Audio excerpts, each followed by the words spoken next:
네, 안녕하세요. 박중사입니다. 네, 25년 새해 첫 거래일 리뷰 영상 시작하도록 하겠습니다. 자, 오늘은 라이브 방송 때도 제가 편도염으로 인해서 목소리를 크게 내지 못했는데요. 오늘 리뷰 영상도 마찬가지로 좀 낮은 톤으로 방송을 진행하도록 하겠습니다. 자, 먼저 개장 전 체크 사항부터 하나씩 살펴보도록 하겠습니다. 야간 선물은 이제 월요일에 318.15에서 종가를 형성한 이후에 휴장이었죠. 이후에 나스닥은 약 1% 정도 추가 하락했습니다. 선물 지수는 위아래 꼬리를 달면서 오늘 시가였던 317.7 부근에서 종료했고요. 그래서 위아래 꼬리 달린 음봉으로 마감했습니다. 위클리 옵션 만길이었죠. 개인은 아침장에는 좀 혼란스러운 움직임을 보였습니다. 엎치락 뒤치락 뭐 콜옵션 우위로 갔다가 풋옵션 우위로 갔다가 막 흔들다가 결국에는 이제 개인들은 콜옵션 우위에 양매수를 보이면서 맞췄는데요. 마지막에는 이제 삼성전자 반등 효과로 시장이 꼬리를 좀 더 다는 수급 대비해서 더 다는 모습을 보여줬습니다. 그래서 마지막 마지막에는 수급 대비 좀 강세 장을 보였던 거고요. 그래서 적당히 하락하다가 균형을 찾으면서 마감을 했고요. 결국에는 양매수로 진행이 된 거죠. 그다음 삼성전자 자사주 매입 현황 그리고 프로그램 매동 환율 체크 해야 했는데요.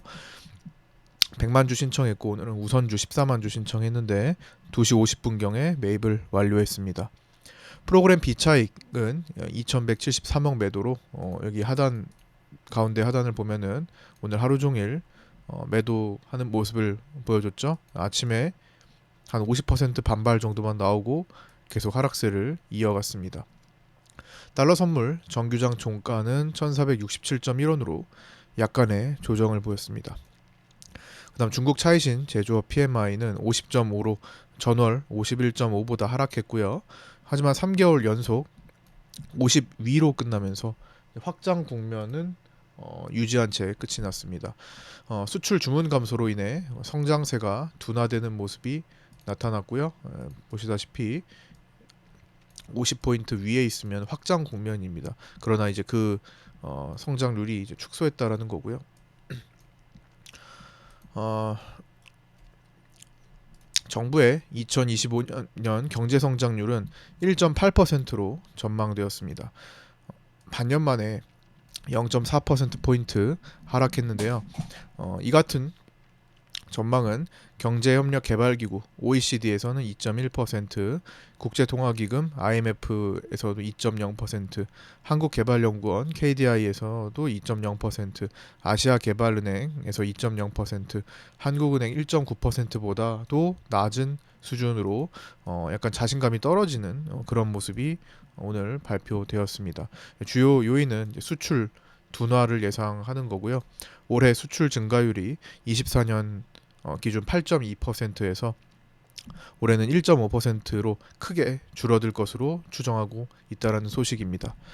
자, 이제 장중 체크 내용부터 마감시까지 쭉 보겠습니다. 오늘은 이재명 테마주가 형지그룹과 동신건설 주도하에 많이 움직여줬고요. 그다음 방산주가 이제 LIG 넥스원과 한화 에어로스페이스 등을 통해서 주도하면서 크게 움직여줬습니다. 그리고 오늘의 거의 메인이었던 로봇주들, 로봇 붙어 있으면 뭐 거의 다 오늘 올라간 날이었고요. 레인보우 로보틱스, 뭐 SBB테크, 두산 로보틱스, 이렌시스, SP 시스템즈, 클로버 등이 주도했습니다. 그래서 이 같은 종목군들은 이제 내일도 혹은 한 주 정도는 조금 더 시세를 받거나 좀 이제 거래가 쏠리는 그런 모습을 보일 가능성이 높겠고요. 어쨌든 시장은 좋지 않아도 섹터로 돈이 몰리면서 이제 어, 개별적인 종목들은 충분히 움직일 수 있겠죠. 자, 오늘 시장을 판단하는데 가장 중요했던 수급 요인은 당연히 위클리 옵션 만기일이기 때문에 위클리 옵션 개인 포지션입니다. 개인 수급입니다. 그래서 오늘도 위클리 옵션 개인 수급을 1순위로 놓고 판단해야 했고요. 프리저항과 장 초반에는 개인들이 위클리 콜 우위를 보이다가 순간적으로 반등할 때 아침 시간에 반등할 때 개인은 위클리 풋 우위를 잠시 보여줬으나 다시 저항이 막히면서 위클리 콜 우위에 양매수로 진행을 했습니다. 끝까지 이렇게 진행이 됐고요. 그 다음에 위클리 옵션을 제외한 나머지 중요 수급은 프로그램 비차익과 외국인 선물 옵션 당연히 체크를 해야겠죠. 거의 완전히 1등은 아니지만 메인으로서도 체크를 해야 합니다. 그래서 나머지 중요 수급을 오늘 보니까 프로그램 비차익은 하루 종일 매도세였죠. 당연히 시장은 하방 우위일 거고요. 그 다음 외국인 선물 매도 갈색선을 보시면 오늘 추이가 계속 하방이었죠. 막판에 좀 진정이 되긴 했으나 올라오지는 못했습니다. 프로그램도 올라오지는 못했죠. 그 다음에 외국인 콜옵션 자 보시면 외국인 콜옵션 매도 콜옵션의 갈색선 보시면 매도세 계속됐죠. 그 다음에 월물 풋옵션 외국인 매수 자 보시면 외국인 풋옵션 매수 이러다가 이제 마지막에 이제 미처 반영되지 않은 것과 이제 최종 정산을 통해서 13억의 풋옵션 매수로 끝났던 겁니다. 그래서 어쨌든 나머지 중요 수급을 모두 합산해 보면은 하방 수급이었습니다. 네, 죄송합니다. 하방 수급이 우위였으나 그 수급에 비해서는 시장이 상당히 견고하고 제한적인 움직임을 보였습니다. 제가 오늘 장중 라이브 방송 때와 그리고 텔레그램에서 가장 강조했던 단어 하나가 절제된이라는 단어를 썼죠. 오늘은 절제된 하방이다. 절제된 하방이라는 표현을 썼습니다. 무슨 말이냐? 수급은 전체적으로 누르는 수급을 하방 수급을 보여주고 있지만 위클리 옵션의 개인 양매수 힘이 1순위로 작용하면서 그것보다 더 중요한 게 지지받고 하방을 차분히 방어해주는 절제된 하방, 그러니까 제한적인 하방이라는 거죠. 그래서 계속 이 수급 자체는 더 하방이 확대되는 거지만 계속 그 정도까지 개인들 위클리 풋을 살려주면 안 되겠다라는 식의 움직임이 나왔던 겁니다. 그래서 결국에는 중요 자리에서 꼬리를 달고 올라왔는데 그 올라올 때 선물 옵션 수급이 개선된 것이 아니라 삼성전자가 꼬리를 강하게 달면서 현물 중심으로 올라왔기 때문에 사실상 좀 그렇게 건강하지는 못했다고 봅니다. 선물 옵션에서 먼저 특히 선물에서 먼저 외국인들이 중심을 좀 잡아줄 필요가 있는데 그리고 이제 만기가 다가오니까 1월 만기가 다가오니까 1월 옵션물에서 외국인들이 중심을 잡아주고 그 다음에 누적 포지션을 크게 매도로 키운 프로그램 비차익에서 전환이 되어야 되는데 지금 그런 상태가 아니었죠. 그냥 현물 삼성전자 쪽을 땡겨가지고 부자연스럽게 어쩔 수 없이 끌려간 멱살을 잡고 끌고 올라간 그런 형태이기 때문에 다시 삼성전자가 놔버리면 이거 다시 내려오는 거예요. 그래서 포지션 자체는 개선이 된 게 없다라는 거. 그래서 오늘 다시 요약하자면 위클리 옵션 만기일에 따른 개인 양매수 균형을 찾아가는 과정이었고요. 균형을 찾아가는 과정 속에서도 나머지 중요 수급들은 하방 우위를 보이고 있으나 장초반 수렴 빗각 하단을 찍었을 때의 반발 매수도 존재했다라는 겁니다. 뭐냐면 여기 장 초반에 이렇게 밑에서 올라오는 요 빗각 수렴, 요 수렴이잖아요. 이렇게 수렴, 삼각 수렴 하고 있는 하단을 찍었어요. 그리고 전날 연말이었죠. 연말 거래일에는 상단을 찍었습니다. 그래서 이틀 동안 상단과 하단을 모두 찍었습니다. 이제 완전히 수렴 양쪽에 라인을 정해두고 이 안에서 놀다가 발산으로 가겠다라는 의지를 보여주고 있는 거죠. 어쨌든 수렴이 끝나면 발산해야 되고 발산이 끝나면 수렴하는 것이 이치입니다. 결국에는 외국인이 이제 저점 선언이 없는 상태였기 때문에 그동안 저점 선언이 없이 그동안 그간 지켰던 자리들은 뚫릴 위험이 높은 상황이 되는 겁니다. 어떤 자리들이 다 저점 선언을 하지 않았던 자리들이었죠. 저점 선언을 하지 않았던 자리들, 이런 것들은 결국에는 뚫릴 위험이 커진다라는 겁니다. 다시 저점을 찍어서 외국인들의 저점 시그널이 나와줘야 한다라는 거. 그게 아니라면 외국인들 정신 차리고 위에서 다시 사줘야 되는데, 그럴 만한 이슈가 있어야겠죠. 지금까지 그럴 만한 이슈는 단 두 개밖에 없었습니다. 최근에는 이제 공매도 긴급 금지와 밸류업 프로그램, 그 두 가지에 준하는 수준의 어떤 극적인 강한 이슈가 있어야지만 외국인들도 이거 상황 바뀌었네 하면서 그냥 저점 선언을 하지 않고도 위에서 대량 매수로 그 자체로 저점 선언을 만들어 버리는 그런 형태가 될 겁니다. 그래서 일단은 그런 모습이 나타나기 전까지는 외국인들이 밑에서 속가내는 상황을 기다려야 한다라고 제가 한동안, 지금 오랜 기간 동안 강조를 드리고 있는 거죠. 하방 추세를 계속 이어오고 있을 때 특히나 그랬죠. 그래서 결국에는 이제 이런 외국인 저점 선언 없이 그간 지켰던 자리들은 뚫릴 위험이 높은 상황이고, 1월 만기일이 다가올수록 11월 만기물처럼 외국인이 품매도를 청산하며 풀어버릴 위험이 더 큰 상태입니다.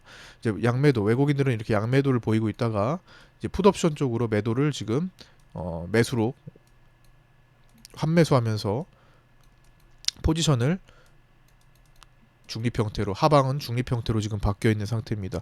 여기서 외국인들이 풋옵션을 조금 더 남은 만기일까지 거래일 동안 풋옵션을 더 사준다면은 외국인은 풋옵션 매수 포지션으로 풋매도가 풀리는 현상이 발생하게 되겠죠. 그리고 옵션의 프리가 점점 작아지고 있으니까 조금 더 쉽게 풀리기도 하겠죠. 그게 바로 여기 11월 자주 언급해서 이제 다들 아시겠지만, 자, 여기 기준으로 외국인들이 양매도를 풀어버렸죠. 그래서 풋옵션 쪽으로 크게 풋옵션을 크게 끌어올리면서 만기 종료를 했던 11월이었고요. 결국 전체적으로는 하방 수급이 우위이나 개인 위클리 옵션, 콜풋 양쪽을 다 녹이기 위한 시간 끌기 작업이 오늘 결국엔 진행됐던 겁니다. 자, 이거였죠. 전체적으로는 하방 수급 우위였으나 이렇게 시간을 끌어주면서 어떻게 됐어요? 개인들 위클리 풋도 살려주지 않고 콜도 살려주지 않고 양쪽으로 다 녹이기 위한 시간 끌기를 했다. 그리고 마지막에 이제 다 녹이고 나서는 삼성전자를 이제 끌어올릴 때 삼성전자가 올라가면서 마무리가 된 그런 모습입니다.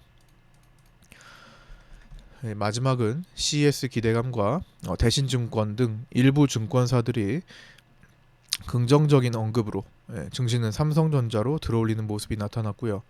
나머지 주요 수급들은 하방 지속형 마무리를 했습니다. 상방으로 전환되지는 못했다라는 거죠. 그러니까 제가 여기 라인 잡아둔 것도 있는데 이거 업데이트해둔 라인이거든요. 오늘 하루 종일 그 자리에서 적용이 됐습니다. 그렇죠? 그 자리를 기점으로 돌파, 이탈, 저항 역할을 다 했던 거죠.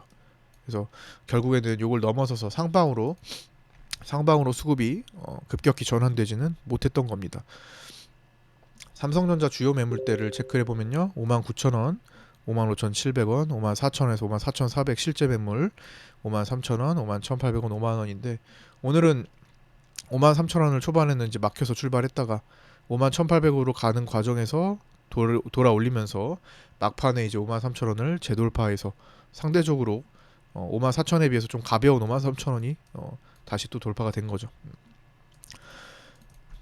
그래서 오전에는 53,000원 저항력이 있었고요. 51,800원을 향하면 오늘 수렴 빗각 지지 실패가 되는 건데 결국엔 지켜냈죠. 51,800까지 가지 않으면서 지지한 자리는 그냥 이탈하지 않고 지지되면서 끝났습니다. 그 자리가 이제 316 부근이었고요. 이따가 316은 어떤 자리인지 다시 한번 언급을 드릴 겁니다. 오후 2시 이후에도 이탈된 53,000원의 벽을 뚫지 못했다가 막판에 돌파하면서 시장을 반등시키는 역할을 해줬습니다. 차트 체크 내용입니다. 1차 지지는 이제 제가 파생반에 늘 8시 41분 장 개장 전에 오늘은 이제 9시 41분이었죠. 10시 개장이었으니까 41분에 지지와 저항 라인을 잡아드리는데 오늘은 316포인트였습니다. 그래서 여기 순간적으로 이 낙폭에 의해서 0.4포인트 좀 덜 갔는데요. 여기서는 이제 지켜내는 모습이 나왔죠. 그래서 오늘 웬만하면 절제된 하방이었기 때문에 이런 지지 라인들은 의미가 있는 겁니다. 그래서 거기서 반등을 하면서 끝났고, 또 중간에 있는 저항 라인을 가가지고는 또 이제 막히는 그런 모습이 나타났던 거죠. 이 장중 빗각 라인과 장중 317.9와 318 사이 부분에 해당되는 저항 라인이 끝까지 작용했던 겁니다. 그 다음에 장중 빗각 라인은 요거죠. 하나, 둘, 여기 이탈되면, 이탈된 다음에 저항으로 가죠. 항상 지지는 이탈되면 저항 역할을 일단 한다라는 거. 여기서 돌파되면 다시 안착이 되는지 봐야겠죠. 그래서 빗각 그려놨던 거 이탈되네, 저항 역할 하겠네, 일단은 그렇게 보고 또다시 316이라는 지지라인 부근에서 말아 올리면서 여기서 여기까지를 잇는 추세를 또다시 한번 설정을 하는 모습. 이거는 내일도 영향을 주게 됩니다. 이 빗각은 내일까지도 영향을 받을 것이라고 생각하고요. 이제 양일간 수렴 상단 빗각과 하단 빗각을 또 모두 체크하는 모습. 이거는 아까 전에 말씀드렸던 거죠. 상단, 수렴 상단과 하단. 이제 1월 옵션 만기일은 5거래일 남았으며 변동성 지수는 여전히 높은 상태로 한 번에 치고 달리면서 장대봉이 출현하거나 연속적인 발산이 가능한 상태가 되었습니다. 외국인은 1월물 양매도 성향이 오늘을 기점으로 많이 약해진 모습이고요. 아직은 풋매수 포지션까지는 아니지만 선물에서 롤오버 포함 매수였던 포지션이 오늘 중립으로 변화했습니다. 자, 포지션을 보면요. 외국인은 지금 이런 상태. 자, 이런 상태를 이런 상태를 지금 보이고 있고요. 옵션도 하방을 지키는 포지션이 이제 아슬아슬한 모습이죠. 선물은 오늘 5천억 매도로 기존의 롤오버 포함 매수 포지션이었던 상태가 이제 중립으로 바뀌었으니까 옵션 만기가 다가오니까 옵션이 중요한데, 옵션마저도 이런 양매도 포지션에서 어떻게 되고 있어요? 이제 거의 이제 좀 있으면은 좀 더 풋매수를 하면 풋옵션 우위에 포지션이 될 수도 있는 그런 상황이 된 거죠. 풀릴 듯 맞듯 한다는 겁니다. 중립, 하방은 이제 중립에 가깝고요. 현재 기준으로 이제 외국인들의 누적 손익 구간, 기실현을 포함해 가지고 누적 손익 구간은 이제 하방으로는 기실현금이 있어서 손실이 없습니다. 하방으로는 이런 이제 작은 손실 구간으로 보이는 곳도 이미 외국인들은 벌어둔 돈이 있어서 여기서 손실이 아니에요. 위로는 328.5 정도만 넘어가지 않으면 이제 뭐 수익으로 마감할 수 있는 그런 상태고요.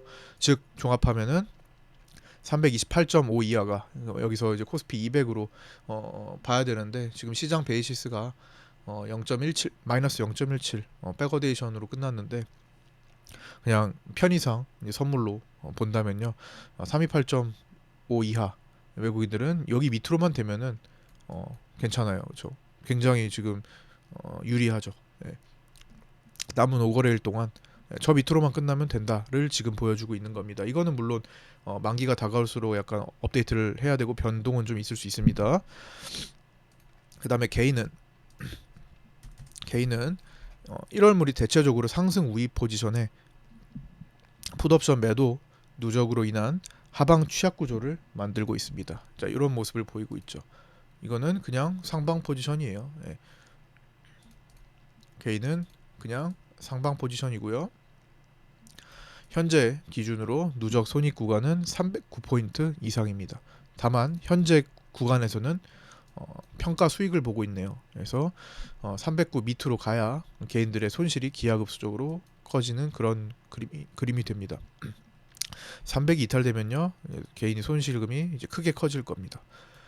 그래서 갑자기 11월 만기물처럼 하방으로 터질 우려가 또 생기는 그런 수급이고요. 그런 포지션이고요. 뭐 반드시 그렇게 되는 건 아니지만 가자면 그렇게 가기가 가볍고 쉬워진다라는 겁니다. 그래서 그렇게 가지 않으려면은 지금 방어됐던 자리를 어떻게든 지켜내야 돼요. 그러니까 뚫리면 그쪽 방향으로 진출되기가 쉽다라는 겁니다. 그렇죠? 이런 포지션들은 항상 마지막에 마지막에 어떻게든 승부를 보면서 풀어가기 때문에 그냥 넋놓고 있는 경우는 드물어요. 그래서 마지막에 진행되는 상황을 봐야 되는데 결국에는 풀리면 그쪽으로 진행되기 쉽다. 이렇게 이해를 하시는 게 좋을 것 같습니다. 지난번에도 마찬가지 11월물에도 양매도가 풀리면 그쪽으로 진행되기가 쉬운 거였습니다. 뭐 11월물 이후에 12월물 자체는 사실 뭐 양매도, 콜매도 우위였잖아요. 콜매도가 계속 작용하면서 누르는 그런 형태가 됐던 거고요. 금융투자는 자 그러면 여기다가 일단 다시 한번 그려볼게요. 외국인은 328.5. 자 여기 밑으로는 외국인들 수익 구간이고 개인은 309 이상이 돼야 되죠. 자 개인은 이렇게 되겠네요. 네, 개인. 자 금융투자는 어느 한쪽으로든 많이 가면 되는 상황입니다. 계속 양매수 포지션을 유지하고 있었죠. 금융투자는 양매수 포지션으로 현재 기준 누적 손익 구간으로 본다면 302, 302.5 이하 혹은 331 이상이 됩니다. 어느 쪽도 괜찮아요. 그러면은 302.5면은 되게 낮죠. 예. 여기 요 정도부터 331이면 요 정도 사이까지 해가지고 이렇게 금융투자가 수익 구조를 포지션을 만들고 있습니다. 자 이것만 본다면요 사실 되게 불안해요. 개인들의 손실 구간을 보이는 데까지 내려가면 외국인과 금융투자가 수익이 됩니다. 근데 지금 저거면은 뭐 309 이하로 혹은 금융투자의 수익 구간 302.5 이하로 어쨌든 내려가 줘야 되는 상황이고 그 내려갈 때 외국인들은 양매도에 가까웠던 포지션을 점점 풀어줘야 된다는 상황이거든요. 그럼 외국인들이 풋옵션이 더 늘어나야 될 겁니다. 그러기 전에 외국인 선물 매도가 있었어요. 그렇기 때문에 자 오늘 이렇게 끝난 상황 이후로는요 지켜질 때 외국인들이 선물을 얼마나 환매수를 하고 그 다음에 다시 품매도를 늘리는지 여부가 너무나 중요합니다. 다시 품매도를 늘리면서 마감을 가면 그거 진행하지 않고 적당히 개인들에게도 작은 수익을 넘겨주면서 끝낼 수도 있는 거거든요. 외국인들은 어차피 더 내려가지 않아도 되기 때문에 외국인들이 마지막에 어떻게 컨트롤 하는지 주목해 봐야 될 것 같습니다. 외국인들은 그냥 여기서 마무리하면서 금융투자와 싸울 것인지 아니면 개인들을 따돌리면서 외국인과 금융투자 두 쪽의 수익을 위해서 내리꽂으려고 할 것인지 반응을 살펴야 돼요. 일단은 하단에 빗각 지지를 받았으니까 수렴하는 하단 라인을 지지를 받았으니까 이 구간을 지키는지부터 우선적으로 보고요. 내려가지 않는다면은 상단 저항 단계적으로 돌파하는 거 말씀드려왔죠. 첫 번째 빗각, 두 번째 여기 갭이 만들어졌던 자리, 그 다음에 여기 11월 11일에 기준 외국인들이 기준을 만든 자리 단계적으로 살펴야 되는데 좀 멀기도 합니다. 그래서 수렴 끝날 때쯤 변동에 주의를 해야 되는 그런 상황이 되는 거고요. 자 오늘 위클리 옵션 만기일 결제 싸움 수급 파악은 2시 24분에 한 걸 써둔 거고요. 당시 코스피 200은 317 이었습니다. 종료는 317.77로 마감했고요. 결국에는 317.5 전후에 동전 세우기 양광급이 되었습니다. 그래서 나머지는 다 이렇게 죽었고요. 이제 핵심 승부는 위클리 콜 317.5 개인 단독 매수였는데 0.36에서 0.27로 끝났고요. 나머지들도 이렇게 종료가 되고 317.5는 양쪽으로 등합이 0.27로 녹으면서 끝났죠. 거의 동전 세우기급으로 갔다라는 거. 금융투자는 싹 다 매도였기 때문에 위클리 콜도 매도하고 위클리 풋도 매도해서 이제 큰 움직임 없이 그냥 횡보하면서 금융투자는 수익을 보게 된 거고요. 3시 이후에 이제 베팅을 체크를 해야 됐는데 사실 뭐 큰 베팅 없이 양매도 상태를 유지하면서 끝났습니다. 그러면서 327.5 동전 세우기가 됐던 거죠. 자 그렇게 해서 위클리 옵션 만기 결과 추정을 해보면요 이번에는 큰 게임이 벌어지지는 않았어요. 서로 다 많이 이제 뭐 그 휴장일도 많이 있어서 그런지 금방이었잖아요. 사실 목요일께 쌓이는 시간이 별로 없었죠. 화요일 수요일이 휴장일이었으니까 그래서 그런지 작은 규모로 끝이 났습니다. 외국인은 2억 수익 개인은 7억 손실 본 것으로 추정되고요. 금융투자는 6억 수익 본 것으로 추정됩니다. 종가 체크 내용입니다. 삼성전자 현물은 53,400원, 선물은 53,500원 종료했고요. 외국인은 100만 주 매도하는 모습 나타났습니다. 자사주 100만 주는 우선주 14만 주와 자사주 본주 100만 주와 우선주 14만 주는 2시 50분경에 매입을 완료했고요. 막판에 53,000원을 돌파하면서 상승 마감하면서 증시는 막판 꼬리를 다는데 성공했습니다. 외국인 선물 옵션은 이제 선물 5천억 매도로 그간 롤오버를 포함해서 쌓아왔던 매수 누적 포지션이 중립으로 바뀌었고요. 종가 기준 줄어들긴 했지만 13억의 풋옵션 매수로 기존 양매도 포지션이 풋 쪽으로 위태로운 모습도 나타냈습니다. 프로그램 비차익은 2173억 매도로 7월 12일부터 누적 13조 8,400억 원을 기록하고 있고요. 이는 21년 1분기 이후 최대 누적 매도 포지션입니다. 자, 환율은 달러 선물 외국인은 1200억 매수했고요. 정규장 종가 기준 살짝 조정받으며 1467.1원으로 마감했습니다. 야간에 미세하게 또 주가 하락하고 있고요. 지난번에 1380원 못하네요. 1480원 전후로 외국인의 단기 차익 1조 원이 나왔었죠. 이틀 동안에 1조 원의 외국인의 차익이 나왔는데 그것과 이제 반대로 개인 1월물 매수가 약 1조 원 정도 쌓여 있습니다. 그리고 국민연금의 해지 가능성 등에 의해 약간 조정에 들어가긴 했죠. 그러나 이제 중장기 상승 추세는 불변 상승 추세에 있고요. 약간 쉬어가는 구간을 달러 선물 만기 1월 20일 기점으로 어떻게 풀어갈지를 잘 체크하려고 합니다. 현재 노무라증권의 1,500대 전망은 유효하며 노무라증권이 얘기한 상단은 근 1,600원에 가깝습니다. 1,580원 선을 언급한 것으로 보고 있습니다. 변동성 지수는 갭 상승 후 마지막에 하락하며 2% 정도 하락해서 20.7로 마감했고요. 이제 여전히 20위를 지키고 있죠. 여전히 높은 상태를 꽤 오랜 기간 동안 유지하고 있고 하단에 지지라인 기반도 두텁기 때문에 언제든지 튀어오르면서 시장을 교란시킬 수 있습니다. 이 교란은 대체적으로 급락장이 연출되는 경우가 많고요. 자, 1월 주요 일정입니다. 1월 3일에는 미국 ISM 제조업 PMI, 1월 7일에서 10일까지는 CES 2025 미국 라스베가스에서 열리고요. 1월 8일은 FOMC 의사록 공개, 그다음에 1월 13일에서 16일은 JP 모건 헬스케어 컨퍼런스 열리고요. 1월 14일은 이제 미국 PPI 있고요. 1월 15일은 미국 CPI 있고 1월 16일은 우리나라 금리 결정, 그다음 미국 소매 판매 발표 있습니다. 그다음 1월 20일 트럼프 미국 대통령이 취임하면서 1월 20일부터 24일에 세계 경제 포럼이 열립니다. 스위스에서 열리고요. 22일은 이제 테슬라 실적 발표 있고 그 전날은 넷플릭스 실적 발표도 있습니다. 24일 일본 금리 결정 있고요. 29일 미국 금리 결정 있고요. 우리나라 시간으로 1월 30일이고 30일의 마지막 유럽 금리 결정과 미국 PC가 있습니다.